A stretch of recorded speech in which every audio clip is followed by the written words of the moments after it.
I remember writing a suicide note when I was in middle school. One of my classmates reported it to a teacher. That same teacher called my biological mother and told her about the note. I remember just coming home to a slap in the face. She went to the kitchen, she took out a large knife, she threw it down on the table, she took a bottle of painkillers and she threw it at me. And then she said, pick one and die. I just thought that I wasn't worth being loved. God bless you, everyone. My name's Lexi. I'm 24 years old. I'm from Queens, and this is my testimony.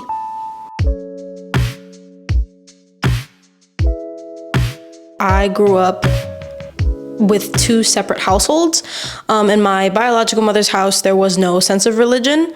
There was an understanding that there is a God, but there wasn't any specific following that we had. But when it came to being with my biological father, it was primarily Catholic until I was about 11 or 12 years old. My life before Christ was a lot. As I said before, I grew up in basically two separate households for a while until I was about 15. Growing up, I was primarily with my biological mother, and I would see my father on the weekends and sometimes on holidays.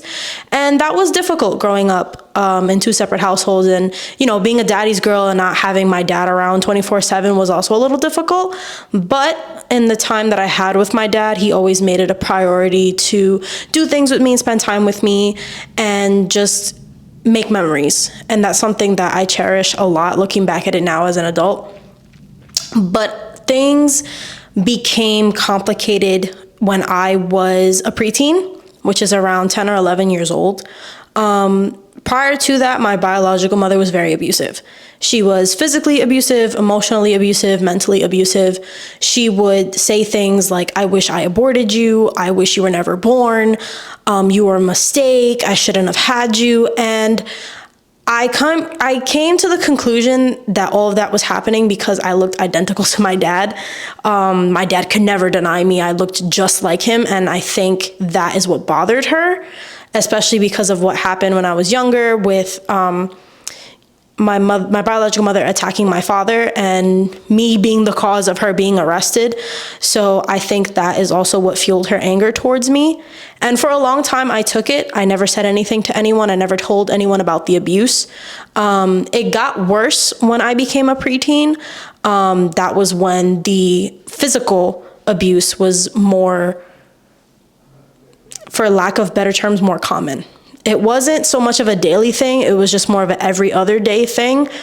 And I remember one specific instance where she said that she knew where to hit me so that no one would see bruises or no one would see any scars. There wouldn't be any cuts. There wouldn't be any blood. She just knew where to hit me so that it couldn't be seen. So whenever there was a moment where she was upset with something that happened at work, if she was drunk, if she was just angry, she just took it out on me in the worst ways possible.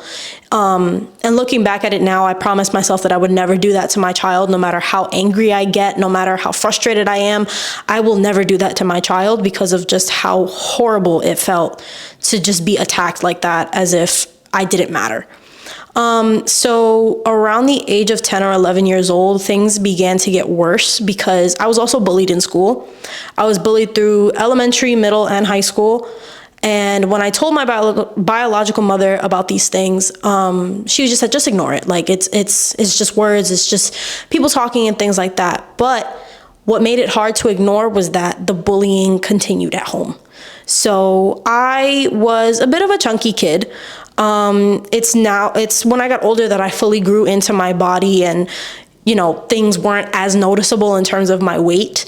So she would tell me, oh, that you're a fat pig. No one's ever going to love you. You will never be loved by a man because you're so fat and ugly. And I'm just like, wow, these are things that my own mother is telling me. And I believed it for a long time. And I just thought that I wasn't worth being loved. I thought that no one would ever love me because of how I looked. No one would ever even look in my direction. So that was a really tough thing to deal with. And culminating with all of that was when I started with self-harm. At the age of around 9 or 10 years old was when I first started self-harming. I was cutting myself on my arms. And I never told anyone. And I was very good at hiding it. And No one really said anything to me about it. No one really questioned why I was wearing long sleeved hoodies in 90-degree weather in the summertime. It was just like, oh, that's just her style. That's just what she likes to wear. She's a tomboy, because I liked to wear, I wasn't the type to wear like skirts and dresses growing up. I was more the type to wear like shorts, jeans, hoodies. I wasn't the type to wear like the crop tops and stuff like that when I was growing up. So it was just seen as normal. So as things got worse and worse was when I actually started attempting suicide. The first time I attempted suicide, I was 11 years old. And I remember I swallowed a handful of pills. I don't even remember how many. It was just a handful of pills. And I ingested it. I drank water with it. Like, I made sure it went down. And it was a failed attempt because I ended up throwing it up, and everything just left my body.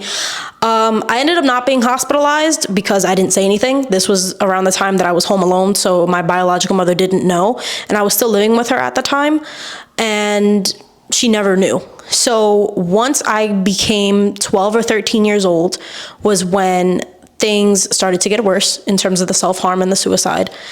I don't remember why or how it happened, but I remember writing a suicide note when I was in middle school. And one of my classmates reported it to a teacher, and the teacher read the note and didn't really say anything about what the contents of the note was. I basically just said that I feel alone. I feel like no one cares. I feel like no one's hearing me. No one's listening to me. I just want to end it all. Like, that's just the synopsis of the note. And that same teacher called my biological mother and told her about the note. So when I came home that day, I remember just coming home to a slap in the face, literally. And I was just like, where is this coming from? And she basically said, oh, you want to kill yourself? So she grabbed me by my collar, and I remember she dragged me across the house until I reached the living room in the sofa, and there was a coffee table right in front of me. And I remember she went to the kitchen. She went back towards the door. She went to the kitchen. She took out a large knife. She threw it down on the table. And then you have to pass me in that house to get to the bathroom. She passed me to get to the bathroom. She took a bottle of painkillers and she threw it at me. And then she said, pick one and die. So at that moment, I was hurt, obviously, because, that's not something that you want to hear from your own mother. But I was also hurt at the fact that something that I was struggling with, no one really asked me why I was struggling with it. She never told my father, as far as my knowledge is concerned. We never spoke about it again after that. I remember that night I slept on the couch. I didn't have a room at the time, so I slept on the couch. And that was probably one of the worst days of my life at the time. And I remember the next day just going to school and pretending like nothing happened. She did beat me before she did all of that. And there were obviously no bruises because, like I said before, she knew how to hide it while still doing what she needed to do. So there was that. And as things progressed, I was still self-harming. I got to the point where I started cutting my stomach. I was cutting my thighs. I was cutting my legs because I just felt like if I could cut those insecurities out of my body, then they would be gone. And that never went away until I was about 15 years old. I started seeing a therapist. And I never said anything to the therapist about what was going on in the home. I primarily talked about how I was bullied in school and how I really didn't have any friends unless someone wanted a copy off of my homework. I really didn't have anyone to talk to because I primarily went to a school that was for African Americans, and all of my classmates were dark-skinned, and I was really one of the only light-skinned people, and they picked on me essentially because I was light-skinned, and I didn't understand their struggle. And I think looking back on it now, I could have handled it differently. I could have just ignored it. And in some cases, I was just like, that's not my fault. Like, I was the kind where I just debated with them on it. And I'm like, that's not my fault that I was born like this. That's not my fault that my history is different from yours. But at the same time, like, I felt like I should have been accepted more. And it's unfortunate that that was the case. But at the end of the day, that's just what we have to deal with sometimes. Sometimes people suck. Sometimes kids suck. We just got to deal with it sometimes. So when I was around 15 or 14 or 15 years old, sorry. I started seeing a therapist, and I told her about the bullying and things like that. And it got to a point where I had to talk about the abuse, because the therapist ended up asking me what was going on in the home. And at first, I never said anything because I was afraid, because my biological mother would tell me all the time, if you left, I'm gonna kill myself. If you leave, I'm gonna find you and I'm gonna make sure you stay with me, kind of thing. So there was always a level of fear of being responsible for someone else's actions. And I never thought about that until now in my grown adult age. So I felt like I couldn't leave because I'd be responsible for her ending her own life. So I got to a point where I was not going to be responsible for that, and I needed to do the right thing. I needed to do what was healthy for me, and I told the therapist what was going on, and I laid out everything that happened, everything that was said, everything that I could bring to memory. I told the therapist everything. And when the therapist had to report it, ACS ended up showing up at my high school. And they ended up talking to me, talking to my teachers, and they reached out to my dad. And that was where the fear started coming in even more. There was a possibility where I could go into foster care if my father didn't take the initiative to get some kind of custody over me during that time. And that was the one thing that really scared me the most, is that as someone who has been passionate for children and children's care, I know the foster care system is extremely broken. So going into that system was something that really honestly terrified me. And I think what terrified me even more was the fact that the ACS person was saying, you might have to go back to your biological mother. And that scared me more than anything that I could ever imagine, because my biggest fear was having to see her again and not knowing what she would do to me when I came back. So that was something that I lived in fear for a while. And I remember I stayed with my dad and my stepmom. I call her mom now because she's practically raised me since I was 11. So I remember being in the house, and I remember it was my brother and I sitting at a table, and I was just crying. I was like, I'm scared. I don't want to go back. Like, I might actually end my own life if I have to go back, because it was just that bad. And my dad and my stepmom, they prayed. They prayed for a long time that I wouldn't have to go back. And thankfully, on March 1st of 2016 was when my dad got full custody, and I was able to stay with my dad without the fear of me having to go back and me having to see her or anything like that. So that didn't necessarily stop the bad stuff from happening. That same year, a few months later, I was sexually assaulted by a classmate. And I didn't address it until about 4 or 5 years later, because I was so afraid, and because when I went and told the people that I was supposed to tell, no one believed me. Is more to it in the sense of other people got involved that should not have gotten involved, and other people were corroborating this narrative that there were multiple parties involved when that wasn't true. And it was essentially my word against many other people's word. So I never reported it. I never said anything. And he honestly got away with it. I'm going to be very honest. And I had to live with that for a long time. I suffered in silence for a long time. And that was when the bullying got so much worse. It got so much worse. And I was still self-harming. I was still cutting myself. I was still hiding the cuts under my hoodies and jeans and things like that. And it wasn't until August 5th of 2016, my 16th birthday, my uncle, who has now passed, which I'll get into a little later, he just sat me down and he's like, what is going on? And I'm like, Theo, what are you talking about? Like, I'm fine. Like, my birthday's literally tomorrow. Why would I be upset? He's like, no. What is going on? Why are you wearing long sleeve fleece hoodies in almost 100-degree weather?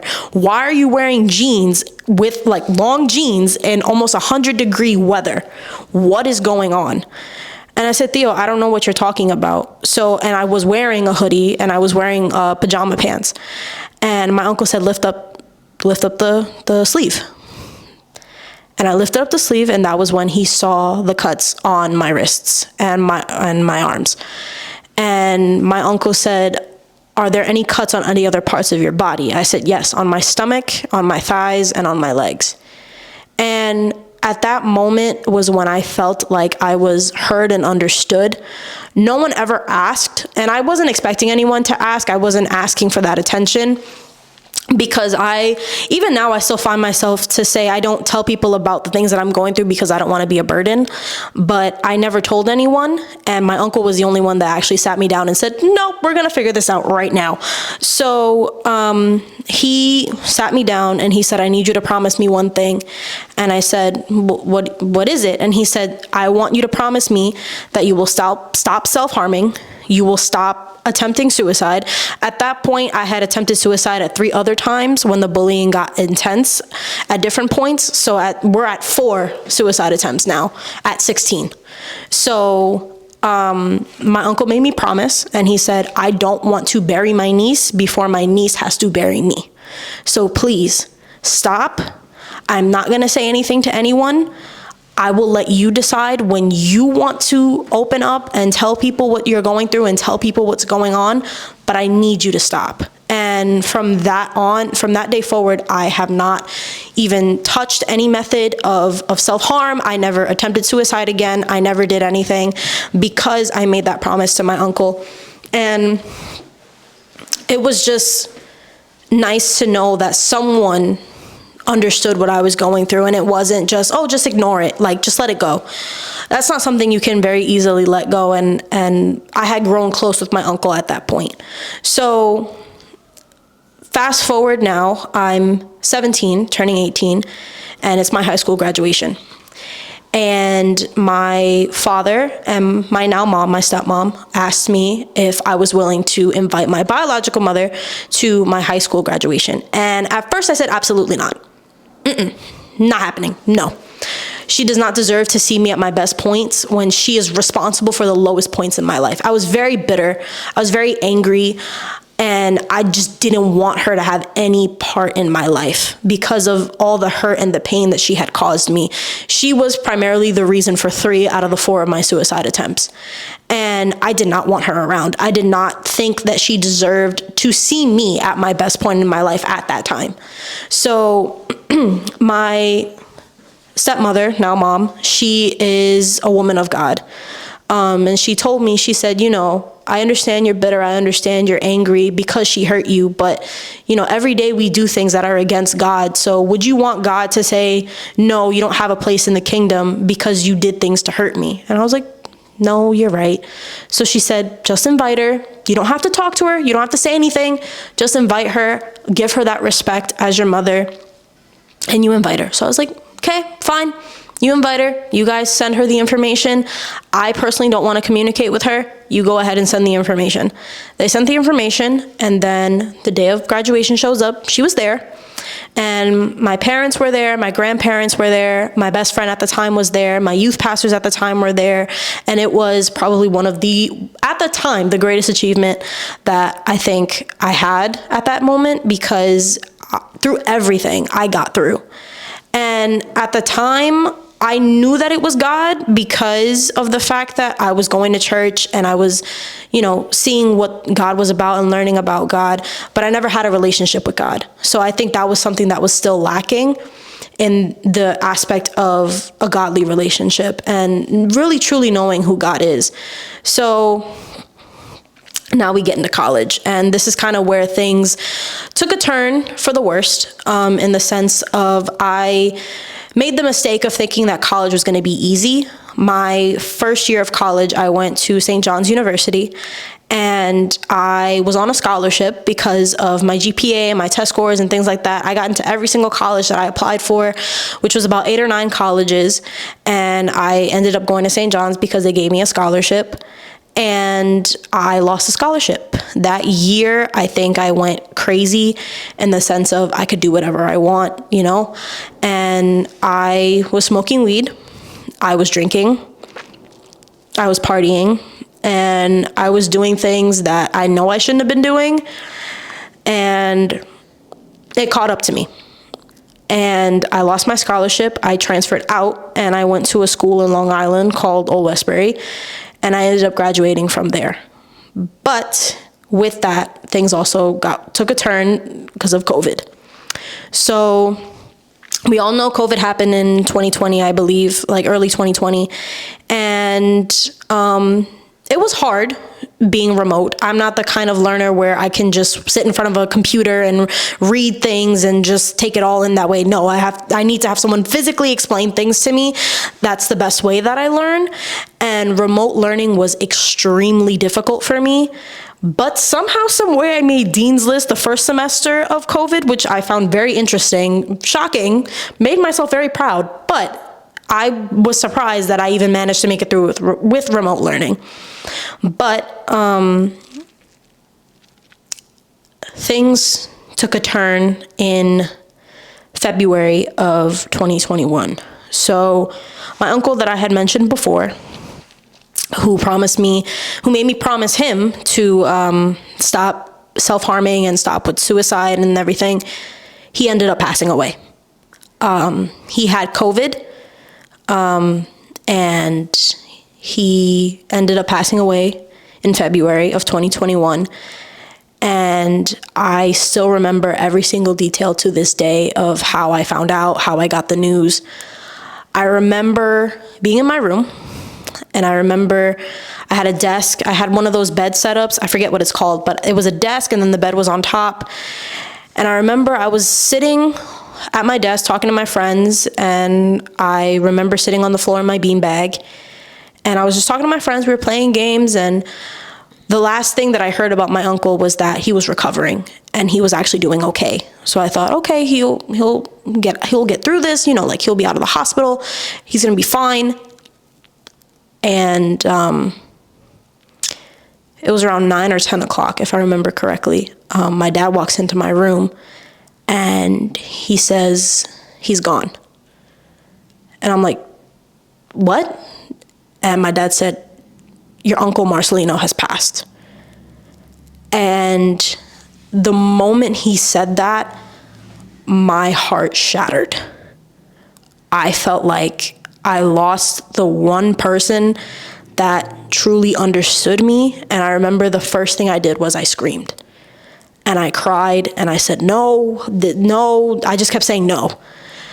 And after that, I called my cousin, who was also close, and I called her and I said, did you hear the news? And she's like, Lex, don't tell me what I think you're gonna tell me. And I said, no, he's gone.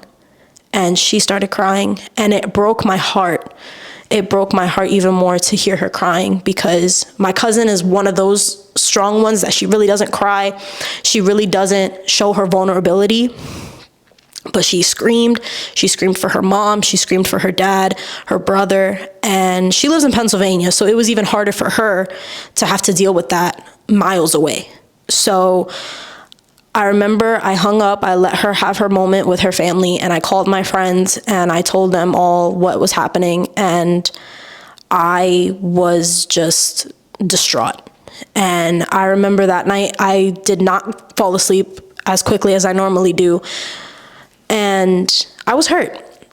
And I got to a point where I was in a really deep depression for a very long time. So much so that my parents were very worried, and they wanted to give me the space, but at the same time they were afraid, because they were like, we don't want to leave her in isolation for too long. There was a point where I did not leave my room for almost 90 days. I would leave my room to use the restroom and shower and things like that. And I would eat every now and again, but I barely left my room. I didn't go to church. I didn't talk to anyone. I just stayed in my room, and I have LED lights in my room, so my lights were very dim.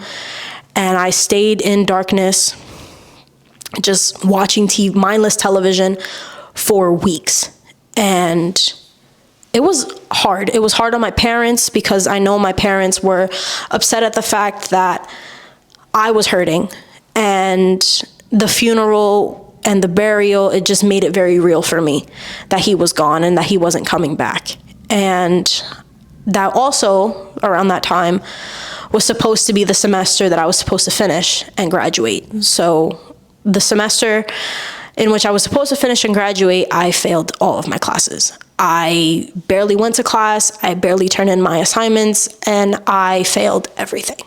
But I had to retake the semester, and I ended up passing everything, and I graduated. So that was the next best day of my life. And I remember just seeing my parents and my grandparents and my aunt and how proud they were. And I finally made my dad cry, but it was of pride.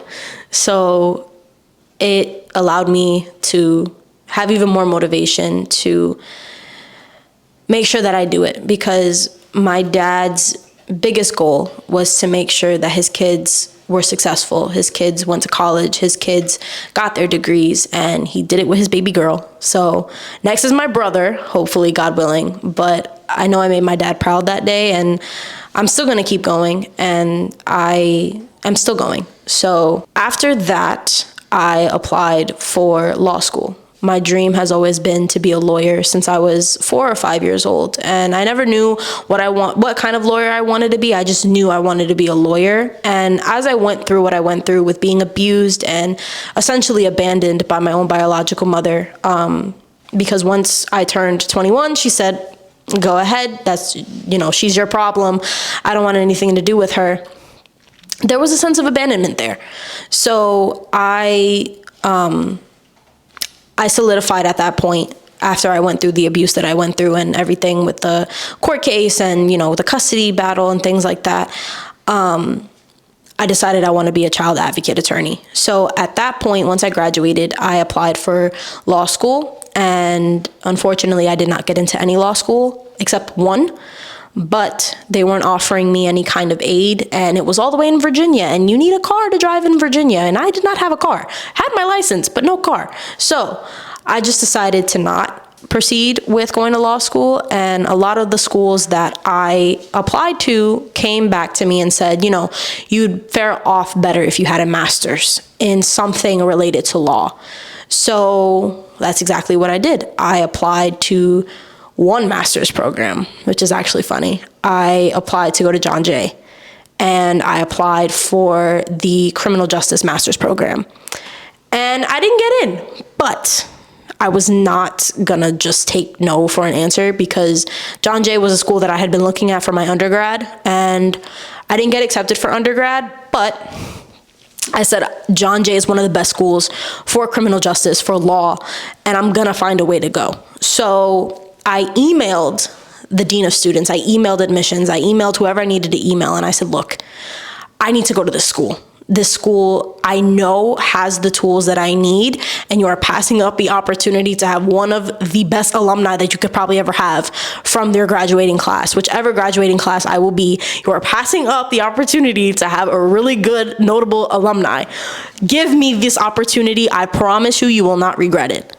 And they said, we can't put you in the criminal justice program because it is competitive, and due to your academic record from undergrad, it doesn't qualify. But we have a new program called the Human Rights Program. Apply and see if you get in.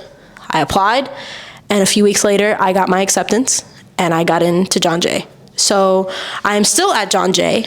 And we are thriving, let me tell you. We're up there with GPA, we're up there, we're doing what we have to do. So we're working here. So I think me not wanting to repeat what happened in undergrad is what's motivating me to stay on the path. And I'm in a good place in terms of my academics, and I'm actually graduating hopefully in May. So I am very excited for that. And then from there, we are going to law school, if that is in God's plan. Something tells me that it is in God's plan, but I'll get into that a little later. But my testimony in terms of BC was very up and down. I knew of God. I knew that God existed. I knew that there was a God that was watching over me. I just didn't see his hand in my life until I got those little victories. when I was 11 years old, my father had met my now mom, my stepmom. And like I said before, she's a woman of God. So she grew up in the church. She was raised in the church. If I'm remembering correctly, her father was a pastor. My grandmother is a worship leader. Like, there is a history there of knowing who God is, having a relationship with God. And she is a woman of God. So I knew that God existed in some capacity because of her, bringing me to church and showing me God, and even putting me in youth groups and things like that whenever I was with my father. So I knew that God was real, and I knew that there was a God, but I didn't see his hand in my life, like I said before. So when I had those little victories of graduating high school, I was like, I got through this because of God. I know that I got through this because of God, because anybody that has attempted suicide 4 times, was self-harming as much as they did, most people would probably not see graduation. But I did. I was able to get through dealing with suicide, dealing with abuse, dealing with abandonment, essentially. Growing up, my biological mother told me that my father didn't want me, that my father would rather spend weekends with his girlfriends or whatever the case was instead of being with me. It wasn't until when I got older that my father actually told me, no, I wanted to pick you up. I wanted to spend time with you. She told me that you didn't want to see me, that you didn't want to come with me. And there was a period when I was growing up that I didn't see my dad for almost 2 years because she had kept him from me. So there was that sense of abandonment with my father. And then there was a sense of abandonment from my biological mother when the time came for me to live with my dad, and for me to for her not to essentially pay child support anymore once I became of age. She essentially said, I don't want her. You deal with her. That's your problem. So there was abandonment from my dad. And then even though my brother was living with us when everything was going on, my brother ended up leaving after he promised me he wouldn't. So there was abandonment from my brother. So my story revolves a lot around abandonment, self-harm, abuse, and just not that great stuff. Just nothing good. Nothing that anyone from the ages of 2 to about 18 years old should ever have to go through. But it wasn't until I went to the church that I currently go to that I found God, and that I truly had an encounter with him that really made me see his hand in my life. And, there have been times even now where I'm just like, God, where are you? We all, as Christians in our walk, have this moment where it's just like, God, where are you? Why are all these things happening to me? Like, when will all of this be over? When will I finally get some level of victory? But I've come to learn that God puts us through trials so that we can be a testimony. So that we can encourage others and say, I went through this valley and I got out of it because God took me out of it. God sought me through. God guided me through. So when I started going to Harvest Fields Community Church in the Bronx, was when I had my encounter with the Lord. I remember there was one specific service that we had a guest speaker, and they were talking about trauma and abandonment and mental illness and all those kinds of things. And at the time, I was battling with a lot. I had just been diagnosed with borderline personality disorder. And essentially, that is a disorder that it heightens your emotional state by like 100. So a breakup, it seems like the end of the world for me. Heartache is the end of the world for me. Any intense emotions just felt like it was the end of the world. And there was nothing at the time that I felt that could bring me through that, not even God. There were moments where I said, God, where are you? Like, I feel like it's the end of the line for me. Like you said, your word says that when you call on us, you will show up. When your word says that we ask, we shall receive. I'm asking for these things. Why haven't I received it yet?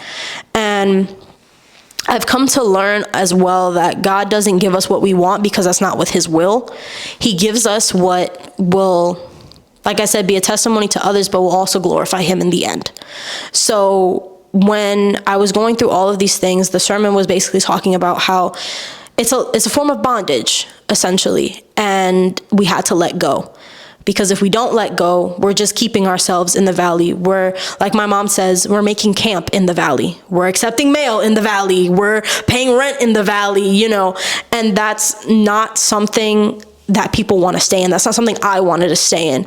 So it wasn't until that sermon that I really was touched, and I said, you know what, God, I just want to give this all to you. And I think what was making it difficult was that I have a very large tendency of having difficulty letting things go and giving someone else the control, in the sense of, let's say, like with my finances, if I was having a hard time with debt and, like, you know, someone's like, hey, let me help you, let me teach you. I'm just like, nah, I'll do it on my own. So it's like I wasn't accepting blessings. I wasn't accepting any form of help. I wasn't accepting anything. I wasn't even allowing God in so that he can work, so that he can fix everything, so that he can fix my heart, because my heart was also hardened.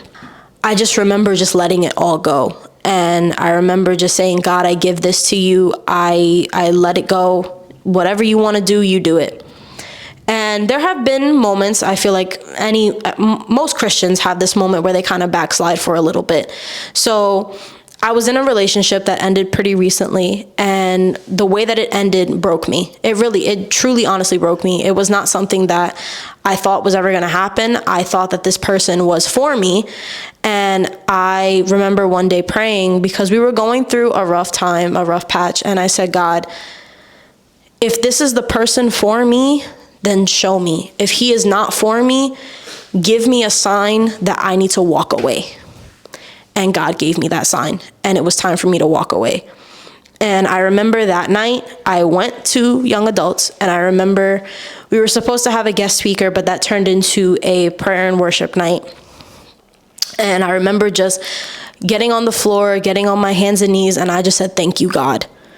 Thank you for showing me the truth. Thank you for showing me what I needed to see.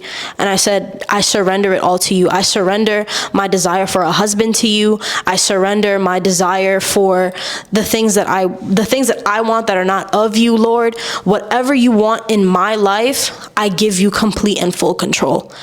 And now I'm at a point where I am content with my walk. My relationship with my family has gotten better. My brother is now back into the picture. He finally came back after over 10 years of not being home.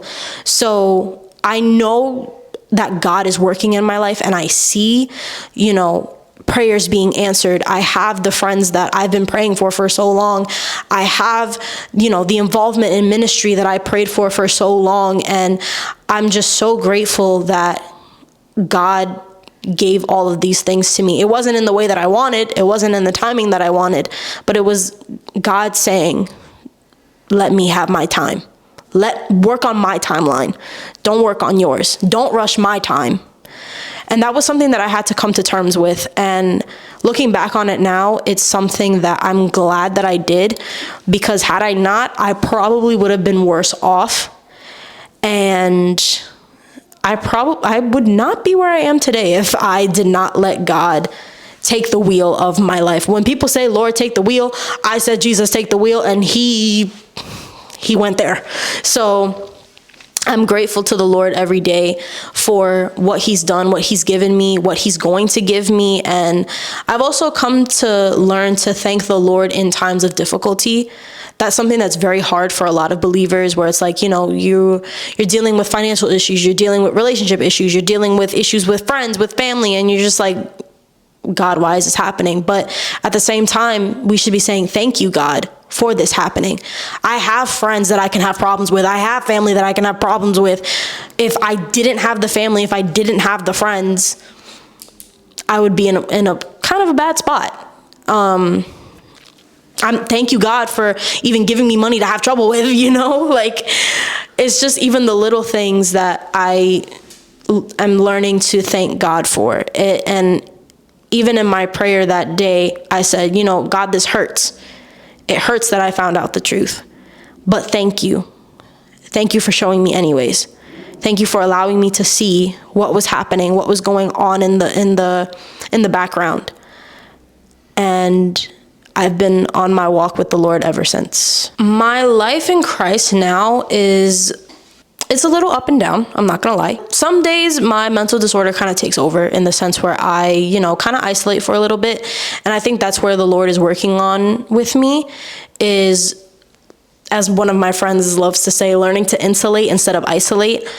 I've definitely been working on that. But when I am with other people, other believers, I have so much joy.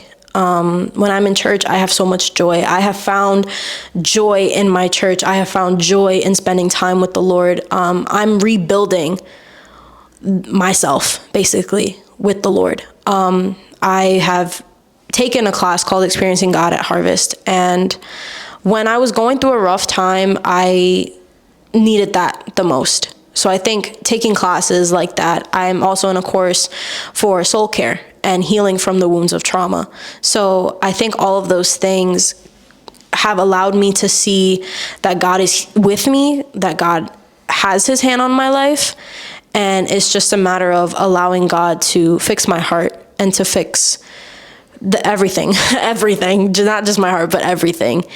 And it's just about, surrendering, letting him in fully.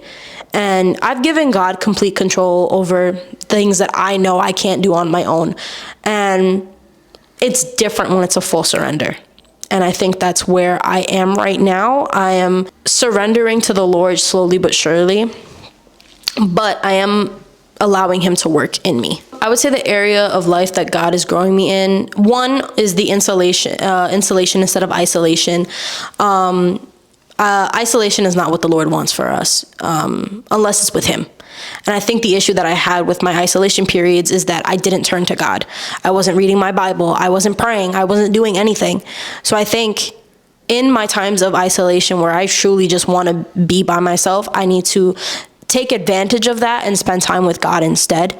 And another area that I would say that he's working on me with is my relationships. I have desired to find a man of God. I have desired to find my husband. I know I'm 24, I'm still young, but we all desire a partner. We all desire companionship in some kind of way. So I think the Lord is working on me in preparing me for that. My Instagram handle is Proverbs 31 loading, so I want my husband. I want, a godly husband.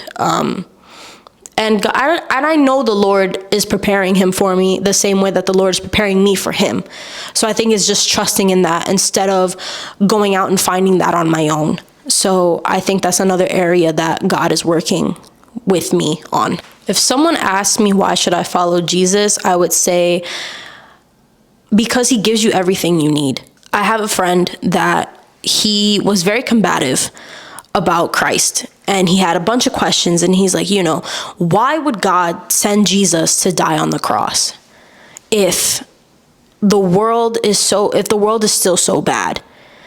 And I said, but this is the thing. God didn't have to. He did it because he loves us. He did it because he doesn't want to see us suffer. Yes, there is still suffering in the world, because where there is good, there is evil. Sometimes, I've heard people say, Satan works hard, but God works harder. So, we can't ignore the fact that Satan is running rampant in the world. We see it every day.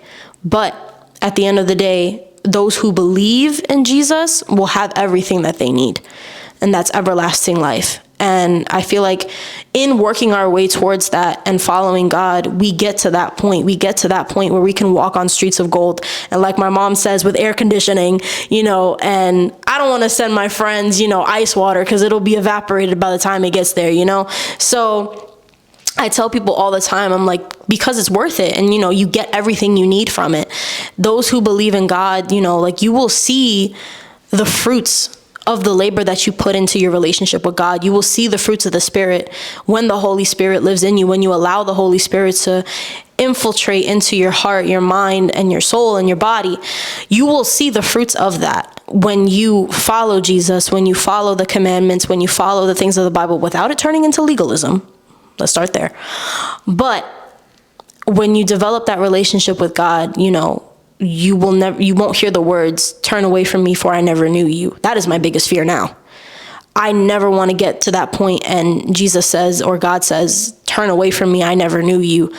That is something that I fear for when that time comes. So I think having that and understanding that having a relationship with God leads you to happiness, leads you to joy, leads you to a place where there's no pain, leads you to a place where there's streets of gold and there's, you're with your family, you're with your friends that have gone before you. So I think it's knowing that you get everything that you need and everything that you want when that time comes to be with the Lord. I think the only thing that I would want to encourage anyone that's hearing this is to keep going. I know it is so hard to believe that God is real. I know it is so hard to believe that God isn't around. You might be dealing with your own struggles. You might be dealing with family issues. You might be dealing with your own personal problems, whatever the case may be. Just know that all of that is worth going through. As long as you focus your eyes on the Lord and you allow him to guide you through that valley. There's a verse that says, your rod and your staff, they comfort me. And that you will get through the valley as long as you allow God to lead you through that valley. And it is going to be hard. I'm not going to lie. It is going to be extremely difficult. You're going to want to give up. You're going to want to say, you're going to want to throw your hands up and say, you know what, I can't do this anymore. But keep going. Keep pushing. Keep trying. Keep reading your word. Keep praying. If you haven't started, then get started. Start reading your word. Start praying. Even if it's for 5 minutes. Give that time to the Lord. Have your daily appointment with God, and you will see the change and the shift that God will do in your life, because it's better than anything you will ever want or ever ask for.